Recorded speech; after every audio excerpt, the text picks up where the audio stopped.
everyone's favorite astromech droid, Kenny Baker, died at age 81. Kenneth George Baker was born in Birmingham, England in 1934. His most iconic feature was his short stature, standing at 3 feet 8 inches. Big Ken, as he was referred to by some of his closest friends, became a unique figure in the Star Wars saga. Known for his bubbly personality, Kenny brought a smile to the face of everyone he met. Being mostly interested in comedy, Kenny joined a theatrical troupe of dwarfs, a circus, and formed a stand-up comedy routine with Jack Purvis called the Mini-Tones.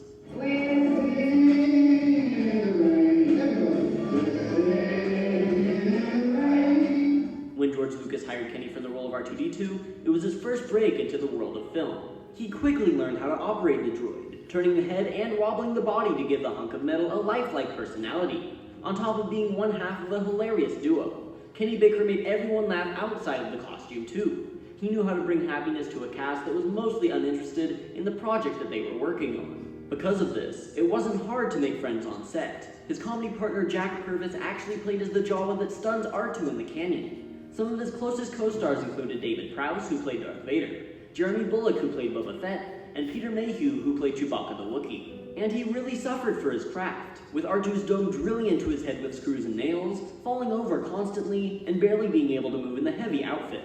You can see him stumble downstairs in the actual film itself. Due to his restrictive suit, Kenny was always hidden from the public. The only point that he is visible in the saga is in this clip, where his legs are subtly visible peeking out beneath the shadow of R2's body. Somewhat ironically, Kenny himself made little to no appearances until the early 90s, when his wife Eileen tragically passed away. From that point on, Kenny enjoyed some of the best years of his life surrounded by fans and supporters. He found the Star Wars community to be unbelievably positive, with the people he met at conventions always brightening up his day. I nearly met Kenny Baker at Star Wars Celebration Anaheim, but unfortunately he wasn't feeling well. While I never met him in person, his charisma has stuck with me and countless other fans. The news of his death was shocking. It was felt everywhere throughout the Star Wars community, as if we had all lost a very important family member. His past co-stars and friends sent out their condolences via social media, clearly very sad about the loss of their old friend. Star Wars creator George Lucas said about Kenny Baker was a real gentleman as well as an incredible trooper who always worked hard under difficult circumstances, a talented vaudevillian who could always make everybody laugh. Kenny was truly the heart and soul of R2-D2 and will be missed by all his fans and everyone who knew him. Even his co-star, C-3PO actor Anthony Daniels, who had never gotten along with the man inside R2-D2, spoke his condolences over the loss of his on-screen best friend. Kenny Baker was truly a Star Wars legend. Star Wars without R2-D2 just isn't the same. He will be missed by everyone who knew him and will continue to inspire and excite future fans through the lovable personality of a little blue droid. You were the droid we were looking for. Thank you, Kenny Baker, and may the Force be with you. Oh, my dear friend, how I miss you.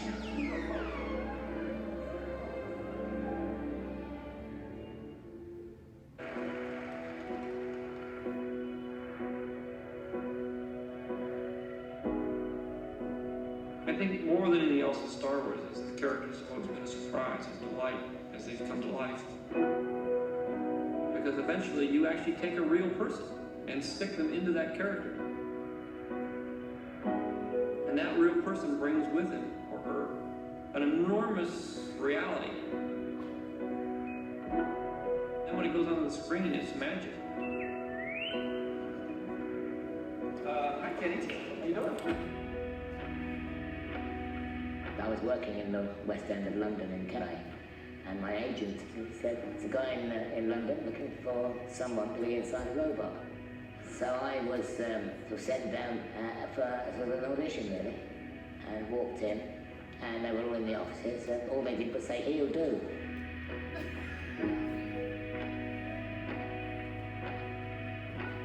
Yeah, that he'll do because I was the right size, really. When there's dialogue going on, and I'm reacting to the dialogue, or being spoken to by somebody, but I have to sort of move and look left, look right, shake, say yes, say no. I have to kind of get into a rhythm with it.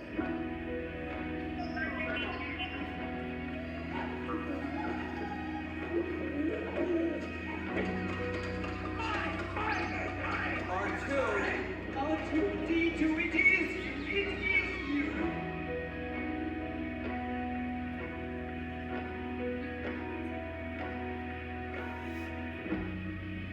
did other films as well.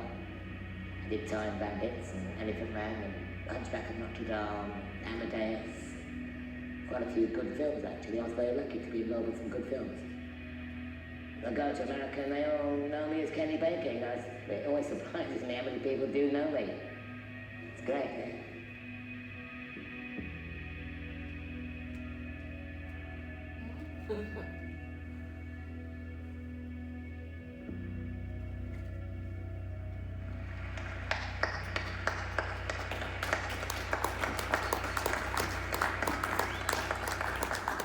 Well, that was a great little video that we were able to get, and to help tell some stories about Kenny Baker, I'm going to bring out some people that knew him. And first, we're going to have from real appearances, Mr. Ryan Ziegler, who's going to rush through there. Everybody applaud because he's the guy who hired me to be here. Yay, Ryan!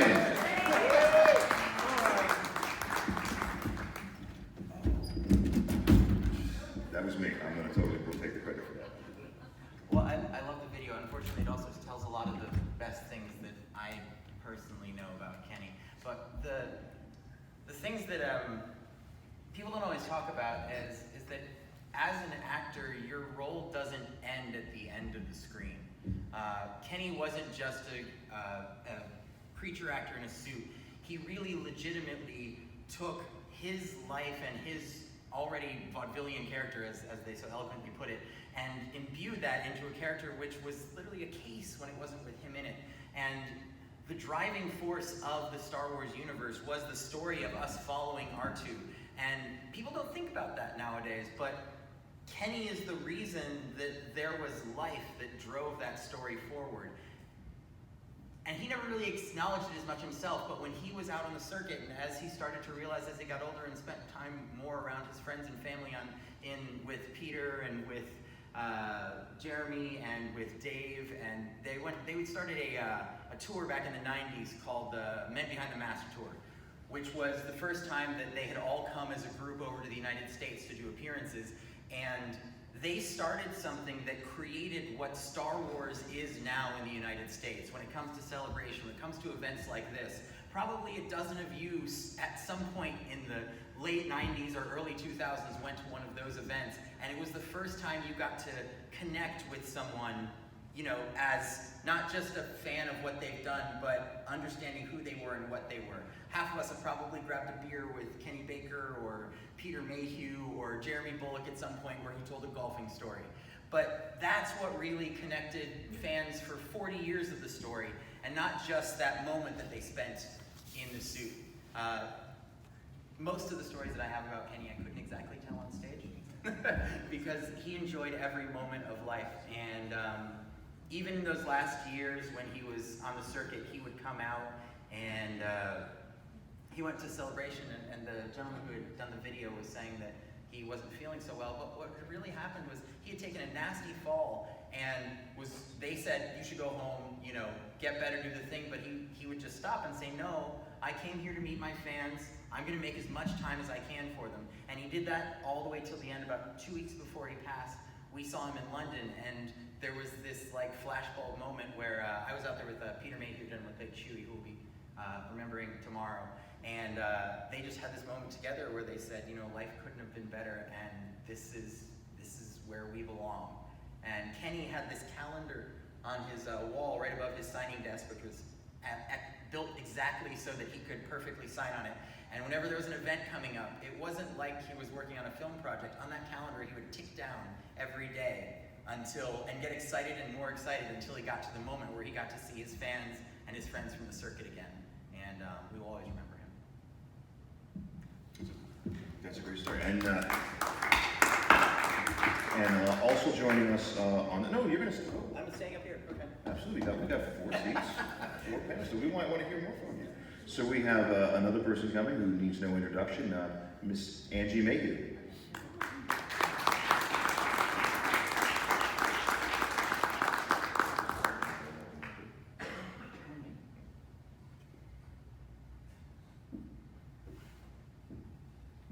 Angie Mayhew, everyone.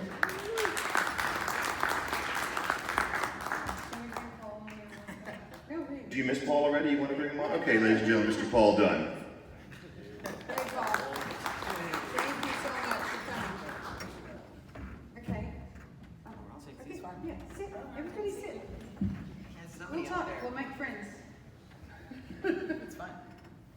Okay, so I guess I'm just gonna talk. That was very warm and fuzzy, Ryan. I liked it a lot. It was a great tribute to Kenny, it really was. Kenny was a bugger. You're the one who can say that. You can say that too, right? You don't disagree with me, right? 100%. Right, okay, so Paul, let's introduce yourself as well. Yeah, my name's Paul Dunn. I live in the UK and I lived 15 miles from Kenny. Right.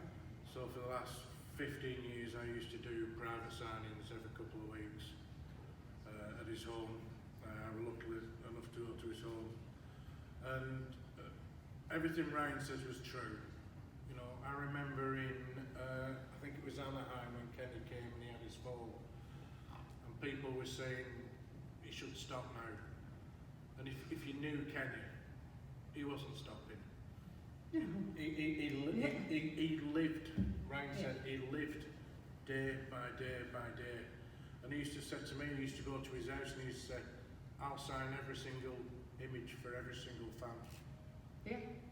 You know, and it's... Right, and so back in the early days, Kenny and if there was Kenny, Jeremy, and Peter, and so they would, and a lot of times Dave as well. So there were four, but Peter and Jeremy would have competitions on who could sign the most. Like especially if we were at, say, Disney or you know at any of the big shows, they would just like how many people can we get through today? And here's Kenny.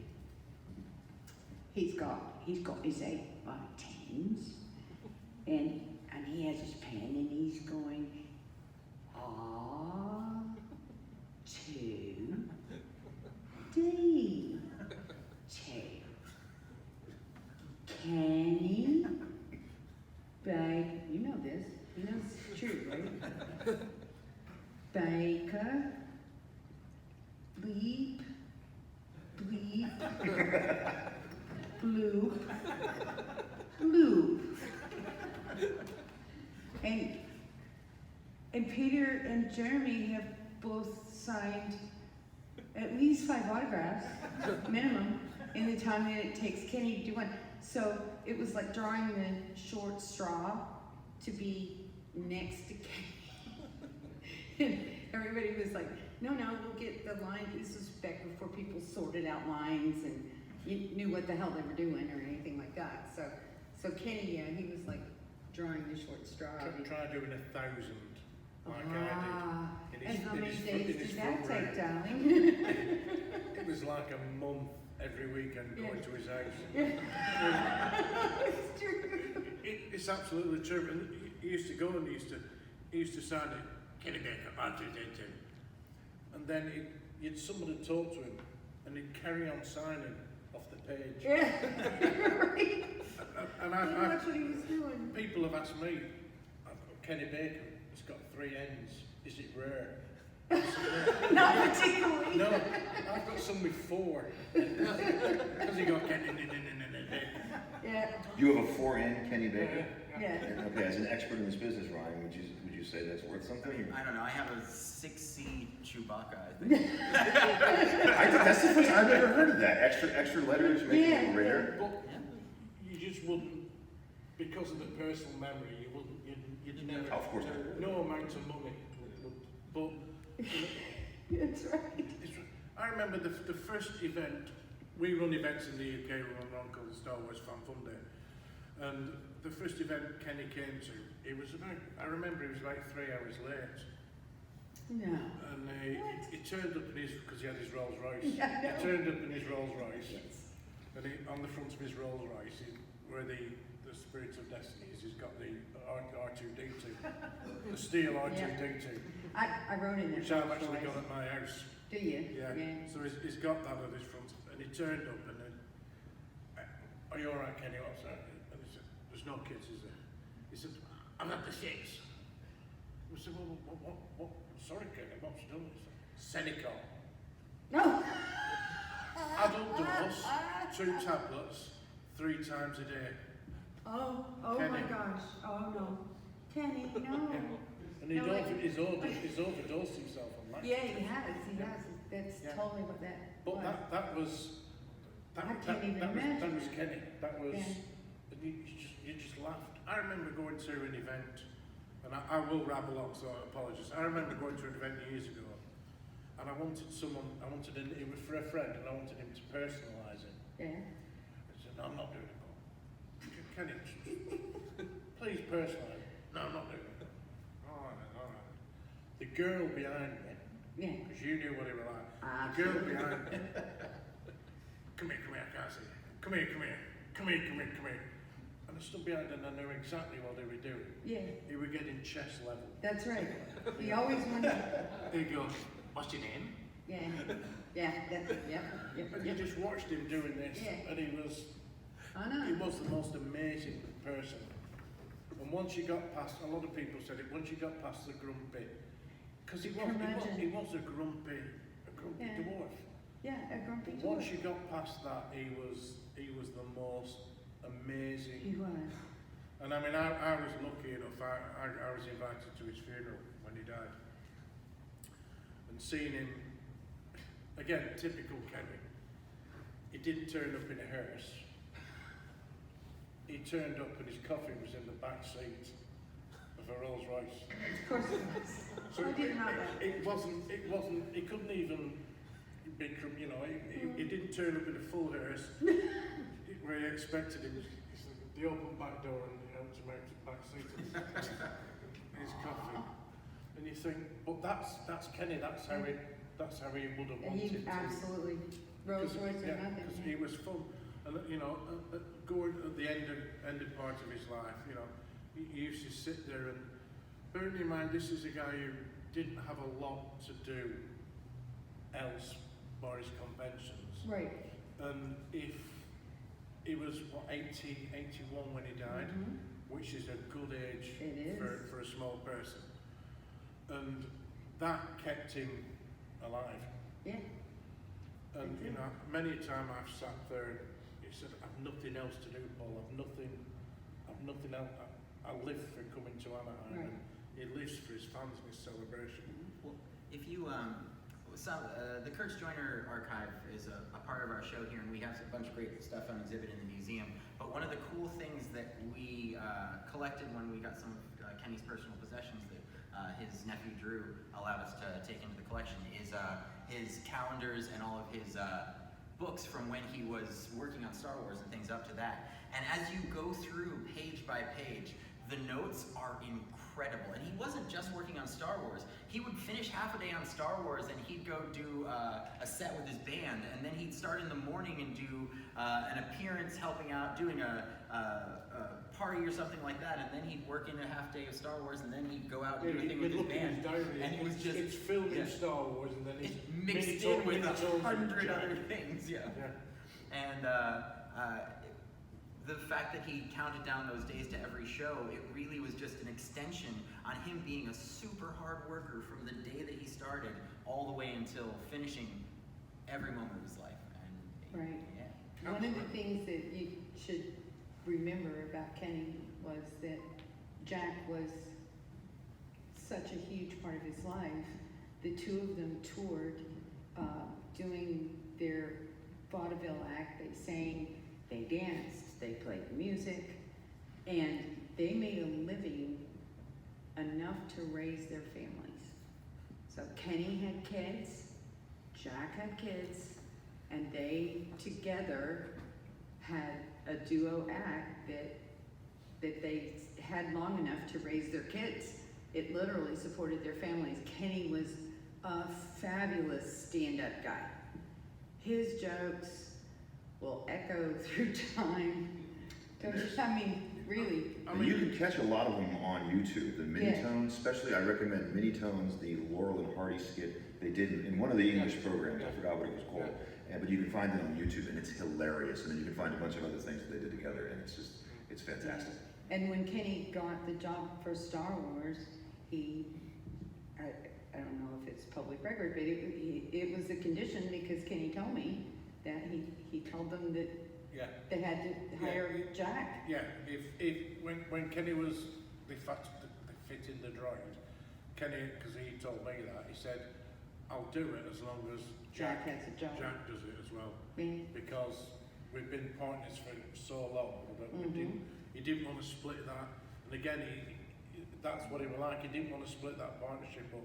Because if he'd have done Star Wars, Jack would have been left. So he actually said to him, I'll do it as long as you get a part from Jack. Which, Yeah. So, do you want to, I heard this story from Kenny. Do you want to tell the story about how Kenny got out of the DUI? I might not know this. Oh wow! Now I've got to hear this one. You can't. Well, you know, when Kenny got arrested for DUI, it was a worldwide story. I saw it on CNN in another country. So it was everywhere. It was on the world ticker that Kenny Baker had gotten arrested. And I talked to him about it. And it wasn't very long before he had to go see the judge.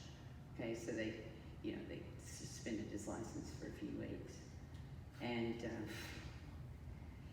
I think he was driving the Rolls Royce, and that same one, I had white knuckled in that Rolls Royce as well. That's the one. Did he buy that from David Prowse, or he sold it to David Prowse? Did he have a Rolls Royce he sold to David? No, that was a Mercedes. So I just totally made that up. Okay, go on. It was a Mercedes. Yeah, Okay. Yeah, him and Dave, something. Dave, Kenny, Mercedes, not Rolls. All right. I'm sorry. How do you get out of it? Now I'm in. I know the story. Okay. Well, Kenny told me the story. He said, well, Angie, he said, first of all, I'd only had 2 Chardonnays. I wasn't drunk. And he went to the judge, and he brought a suitcase in with him. Kenny. And he said, well, Judge, he says, listen, you need to understand that I have to make a living. And he said, see my hands? And of course, his fingers were literally this long, right? He goes, see that? And his case, he made his whole case by himself. He didn't have any help. And he said, see this suitcase? He said, I have to take this suitcase with me so that I can have my autographs. It's, again, this is how I make my living. Very important. And of course he's demonstrating to the judge the full-size suitcase and himself and how he's pushing it along and everything. And he goes, and you need to understand that this suitcase, I, with these hands, cannot mind the gap to get on a train. So I have to drive for my job. You can't keep me from making a living, right? And he made, of course I think the judge was probably laughing his ass off. But yeah, he let Kenny go. He got a warning, slap on the wrist, and went back to his Mercedes. But I saw him drive up in the Mercedes. He had an engineer that made this little suitcase that had the gas pedals that he operated the car with. And he got out and he went around and opened the trunk, and he had steps. He took the steps out, put them on the ground, and he walked up into the trunk. I saw him poke out the side as he was getting his stuff out, and then he had his stairs that he had with him pretty much all the time, because, well... I remember the very last event he came to of ours, which were probably about 18 months before he died. Drew, if anybody met Kenny, Drew was his nephew, who used to bring him. Drew was an amazing person.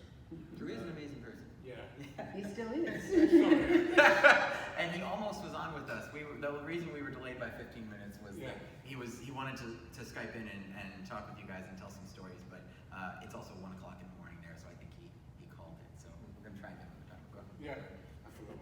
Oh, you were saying the last event he got. Oh yeah, the last event. Drew said he rung me up. He said, "Paul, Kenny can't make your event." I said, "Why not?" He said, "Well, I can't bring him."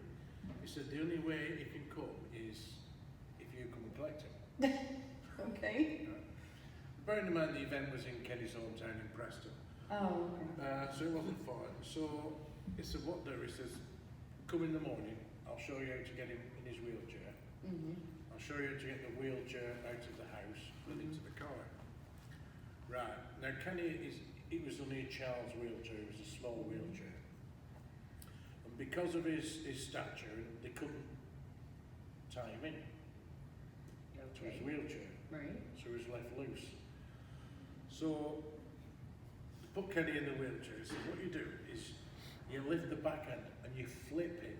You flip the wheelchair to get him over, I don't know what you call it, to get him over the door, the curb of the door. Right. So I'm getting hold of Kenny. Kenny's laughing. I'm trying to flip Kenny Baker. I've got this vision of R2D2 rolling down the street in Preston. There you go. I flipped him over, I got him in the car, I got him in the taxi. And it took ages, I got lost where we were going. So the taxi driver, we got out to the event and let his ramp down the car. Kenny's going about, dickhead. Because he knew exactly that we got lost. And he just opened the door and he just went, dickhead. And I just, that's exactly what he was like. Yeah, he was very much. He had a sparkle in his Post-it eye. notes, he hated post-it notes. He hated what? He hated post-it notes. He had a post-note phobia. Post-it note phobia, okay. He Yeah, hated them. again, I've done thousands of designs for people. You know what people are like. I want it blue here, I want it there, and they get it how they want. And it just used to literally rip them off and fall. They're having it in black. But that's what, I mean, I've got some posters and everybody else is Ray Park's in blue and Kenny's in black. The funniest one I've ever seen him sign is a friend of mine. He's got a beautiful labyrinth poster with Kenny Baker, R2D2. Why would you do that? Why not? R2D2. No, he was a funny guy. I had one of the last times I spoke to him was at Celebration Germany. When was that? 2013. Yeah. So he was, Peter was, Kenny was in his late 70s, and I guess the celebration before he had to leave early because of health issues. He wasn't doing very well. I was at the bar with Paul Blake, who's Greedo, Femi Taylor, and Mike Edmonds. And we were all sitting there having a couple drinks, and like I said, the year earlier, Kenny had some health issues, but he shows up at this bar in Germany, he's in his wheelchair, and he's, walking along, going along with a beer in his hand. He comes up to us, and we were all kind of surprised to see that he was up and at the bar. Paul Blake looks down at Kenny, and he's like, "Kenny, you look great, you look fantastic." And Kenny looked up and goes, "Look fantastic, I'm in a fucking wheelchair." He had a great person. I hope we're not recording that, right? That's not, I don't want to be... No, there's no recording of this. Fantastic. But so who else is another? That's a lot. It's a lot. You are recording it. We can't write. Oh, there's a red light on. There's a couple of phones there. You're so mean. We can't see very well if you didn't know that, guys. Yeah. Whereas there's just like there's a fog out there, and I'm pretty sure there's I see a Tony, like that's. Anyway. Well, Abby really should tell the rest of the stories about I think Abby's in. Japan. Abby, are you there? Do you have a story about Kenny in Japan? Can you I tell feel a like- story about Kenny? Yeah. That Well, we, then get your, Come on up here. Get your Come hot on. self up here. come on, Abby. You should do this.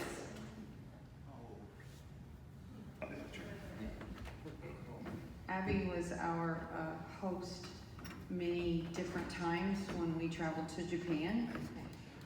And Abby's a very exciting person all by himself.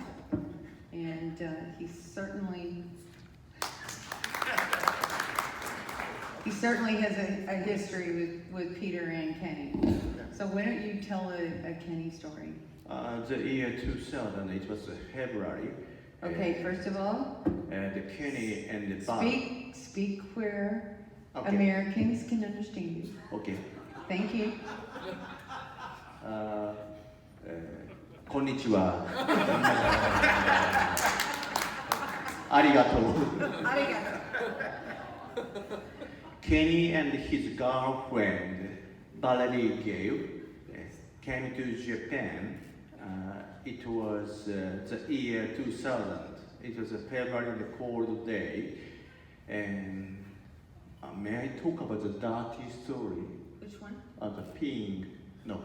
Or about the tea? Or so many stories I I have. know there is, isn't there? I was thinking about, do you remember the Good Mount story. Fuji restaurant? Valerie told me about that one. No. You know the restaurant, they have Yo, like 6 tables? It's a first hotel. Right, this was a very exclusive restaurant at Yeah. Mount Fuji. Yeah. And they had, Valerie was like, oh, so this is fish and chips. Yeah.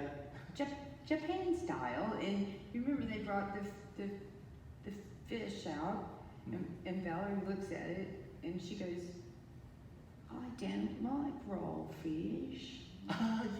You remember that? Oh, yeah. You were there. And she goes, could you take this back and just cook it for me a little bit on the grill? And this is like one of the premier sushi restaurants or whatever in Japan. And this restaurant is so exclusive. Seriously, there's only 6 tables. I mean, yeah, it's one of those. And she goes, hey, could I get chips with that, please?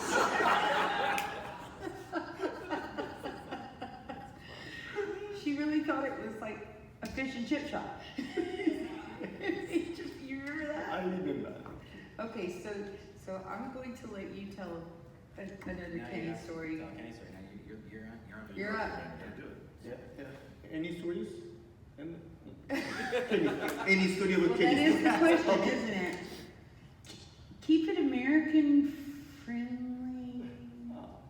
Just I remember some story of Kenny. Just I have 2 stories about the Japanese toilet story. Oh, yeah, that one. That's good. Yeah, I like Or that. another the Japanese green tea story. So which is better? Which one? Which is better? Tell them both. Both? Tell them both. Oh, okay. It's private talk, right? Don't record, please. Okay, it's Red Mercury is like Brian Toys. It's quite collectible Star Wars toy shop, and sometimes so 14 police car try to arrest us because we are just doing the campfire in front of the toy shop. So waiting for the Ray Park, so many troubles we are meeting. And Many troubles. yeah. The day it's of course, as you know, the Kenny is politely he's taking time to doing the autograph, right? And just suddenly the Kenny is always cheerful and very smile, but his face is changing and changing, and it's so serious. And Kenny, no, what happened? Pee. What? Pee, please. So I tried to take Kenny to the toilet, but it was upstairs, and Oh, dear. yeah, Yeah. and of course he keeps signing for 6 hours. Unstopped. Right. And he's stand up and then upstairs, and he screamed. He screamed. Cause it's a Japanese style. Does anyone experience the Japanese style toilet? Maybe. Probably. Like no chair. Right. It's in the ground. No normal. It's a ground. Right. It's in the ground. Like Yeah. It's a hole in the ground. Uh-oh. Here we go.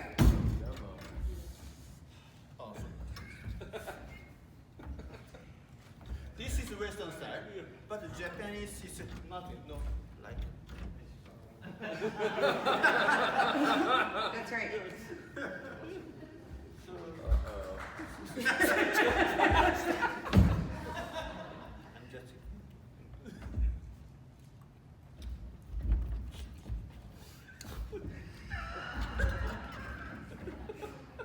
I'm just.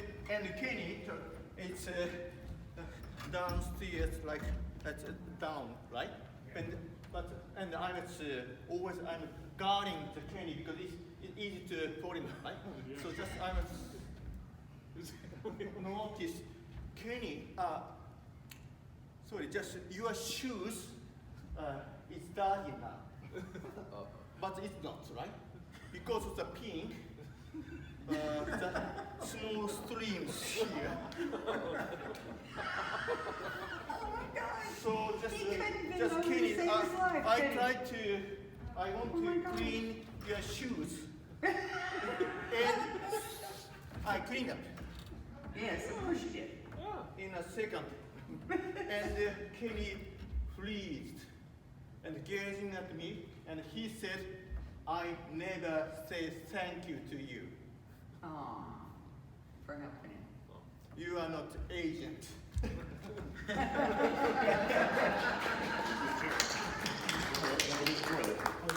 I didn't do it. And after that, he never said thank you to you, always just winked. Yeah. You are not the others, you are different. Another story, when the first hotel is Miyako Hotel in Tokyo, and he ordered one cup of coffee, and in a minute the finest coffee was there, and he was waiting, but I said, "Kenny, hot coffee is here." Coffee. Yes. Yes. It's hot. Yes. Please. No. It's getting cold. I'm waiting.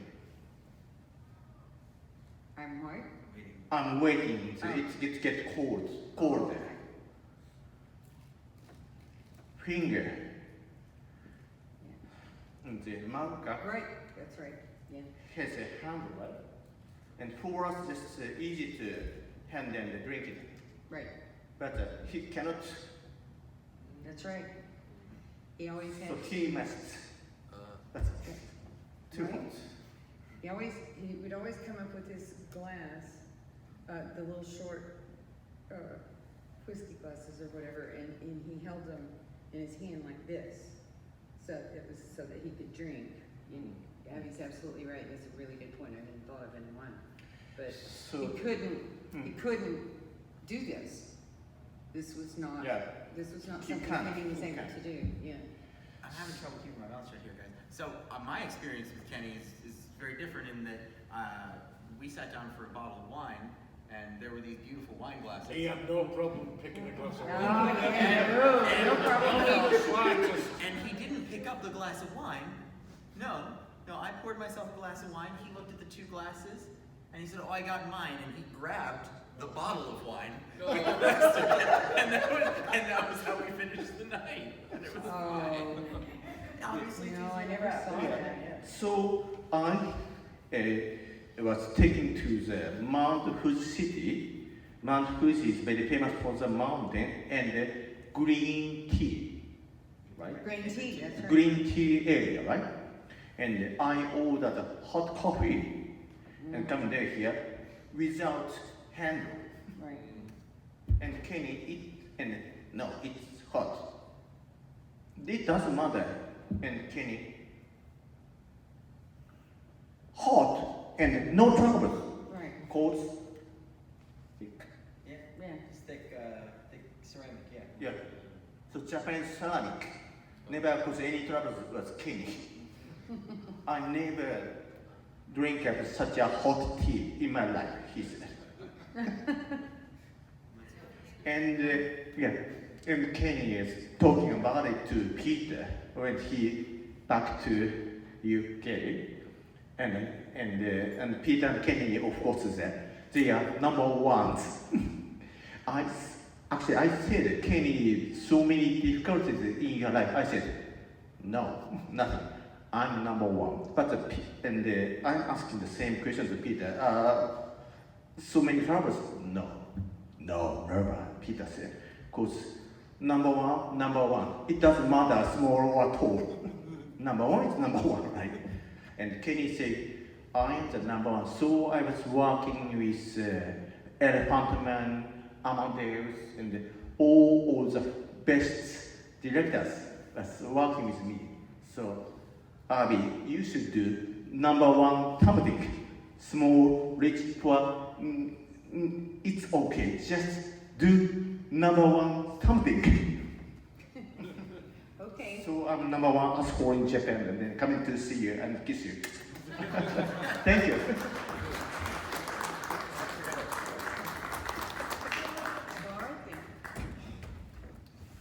So we still got some Kenny stories, or are we? This is where it becomes Paul's.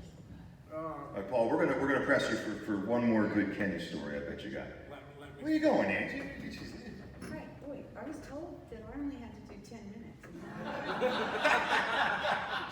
Oh, I didn't read your contract. I didn't. No, you go. I wrote it myself. I think one of the funniest things is that how heavy Kenny was. Oh, yeah. How heavy he was. He was a barrel. When you've got hold of his legs, and I'll finish on this, and you're lifting him to bed because he's that drunk that he cannot walk, and you've got hold of his legs, and you because he's literally drunk that much. He was a dead Don't know weight. what you're talking about. Yeah. What? Could I get a short name, please? That was after the gin and tonic. You did gin and tonic for years. I guess you know that too. What it kind of comes down to for me, hi by the way, guys. I'm Ryan. I'm one of the organizers for the show. I also have to be up there because do a lot of other things. Part of the reason we're doing this event, and you guys are all here on our first day of the inaugural year of this event, is because in the last 15 years, we really haven't had, as Star Wars fans, an outlet to be able to tell a story about Kenny Baker, drunk, getting pushed into his bed, and something real that's a story that we all connect with in some way, shape, or form, or have had a friend who did that thing. These people all meant the world to us, but they weren't just an actor who portrayed a role. These are parts of our family, and we take these moments to try and remember those pieces of our family that will get lost in history. So I just want to thank you guys all for coming out and preserving this little piece of Star Wars history. Which is also, did he tell you about, he went out to get the papers at the hotel, I think that was in America, and Kenny slept in the skivvies, or without skivvies, and the door shut, and Kenny was stuck in the hall.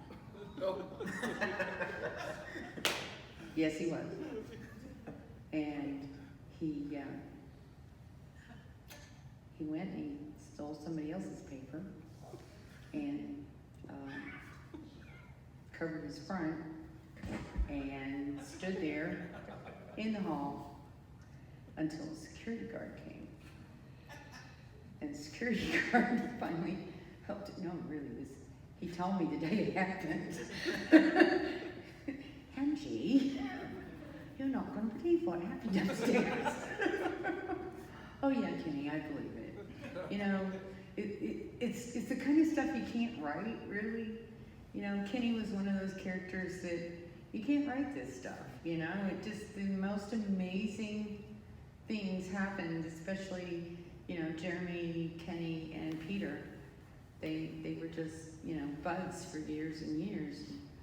Yes, he did eventually get into his room. And I don't know where I was. We were somewhere. Valerie had come to join him.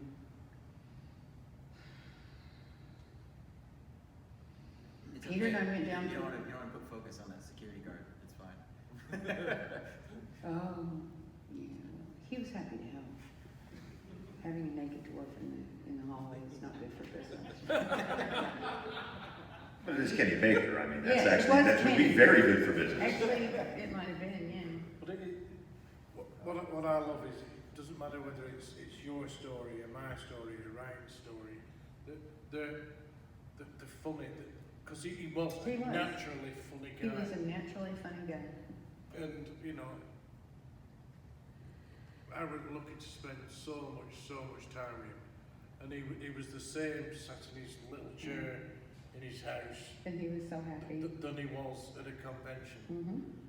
You know, and I've said it before, you know, when he was, I think it was Anaheim, when he, I think this first day he didn't turn up, the second day I think he was late, and he'd fallen out his bed, because he had a black eye, if you remember. Yes, yeah, I do. And people were saying, like, he needs to stop now, he needs to. Yeah. Do you want to tell him? Yeah, you go tell him that he has to stop, right? You go tell him he stopped. It's not gonna happen. Because there's Yeah. nothing else to do, because he did live for the 15 years where I know him personally, he did live for this. And this is what, you know, I've flown over from the UK for this event, because it is Kenny's tribute and it's Yeah. personal to me. But he'd love this, because like Ryan said, there's no focus in the events I go to the UK. Some of them we seem in the US, sorry, some of them we seem to have lost the personal bits, haven't they? Those personal bits are the magic of This Star Wars, is- really. This is our Star Wars, It is. and they're our friends. Mm-hmm. And you talk to some of these people, and you know, of course they are. They're our heroes, and they're our friends. Yeah, like after Eileen died, I recall Kenny coming up to me and saying, "Angie, do you know any 3-foot blondes?" And I was like, "Not right off the top of my head, Ken, but I'll tell you, yeah, right? I do. Yeah, you did, right? Yeah. No, I know a lot of 3-foot blondes. Do you now? I just spent 2 years chasing all the Ewoks around the country because I'm doing a big Ewok project. So I've just done like 26 of them. So trust me, I know. Well, the next time I saw Kenny, he had Valerie with him. You know, they had apparently known each other in school, Yeah. and they found each other again, and they were, you know, as Valerie would say, you know, Kenny and I, we're not going to get married. He's my lover. And yeah, no, really, that's yeah. And then that's where I started this, was at the breakfast buffet of one of the hotels. When Kenny came trotting in, you know, he was strutting his stuff. Valerie was right behind him. She was smiling. He was smiling. He sat down and he looked up at Peter and he goes, "Yes, Pete, we had sex." Thank you. Yes, we had sex. Well, on that note, I want to thank the three of you for coming out, and all of you for being here for our tribute to the life of Kenny Baker. And tomorrow, we're also going to have a memorial for Peter tomorrow. Tomorrow, this was really designed. Tomorrow we're going to have a lot of folks that have traveled across the country and local to tell a lot of what, Peter's stories, and they're intertwined so heavily that this was just really the right place. This was kind of, yeah. So, we'll see you guys all either later tonight or tomorrow. Yeah, thank you again. Thank you, everybody.